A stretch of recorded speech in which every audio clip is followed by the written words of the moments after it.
नमस्कार, मैं अमित और आप देख रहे हैं दोपहर की 5 बड़ी खबरें।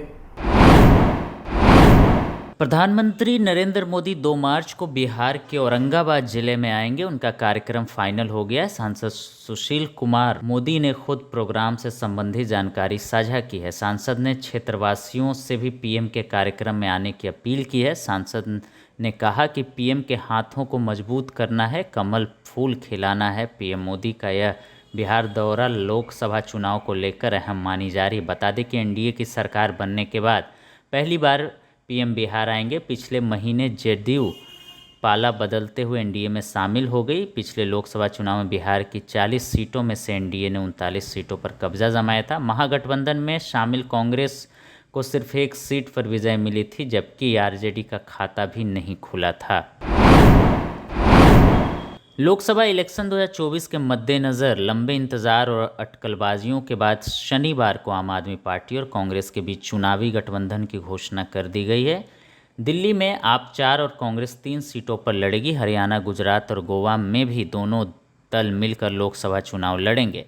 आपको हरियाणा में 1 और गुजरात में 2 सीट दी गई है। दिल्ली में आप 4 और कांग्रेस 3 सीटें पर लड़ेंगी।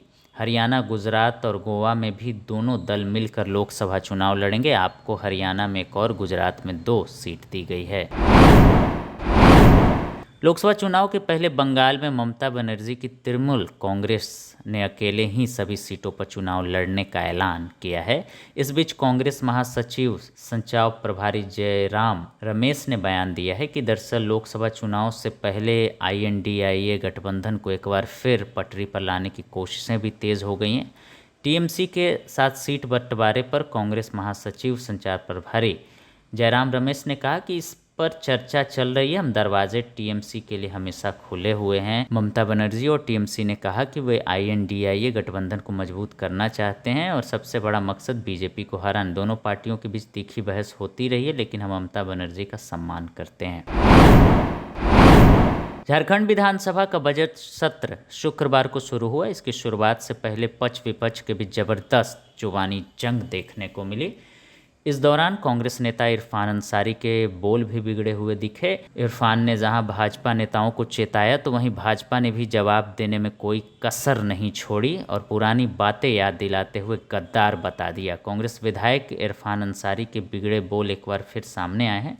उन्होंने भाजपा विधायकों की ओर संकेत करते हुए कहा कि सदन में गड़बड़ी की तो वे उनके दांत उखाड़ लेंगे तथा बाल नोच लेंगे। जवाब में सीपी सिंह ने भी इरफान अंसारी को कांग्रेस का गद्दार कहने में ज़रा भी देर नहीं लगाई। दरअसल जब भाजपा विधायक विधानसभा के मुख्य द्वार पर पेपर लीक मामले को लेकर प्रदर्शन कर रहे थे, तो उसी दौरान इरफान अंसारी भी विधानसभा पहुंचे।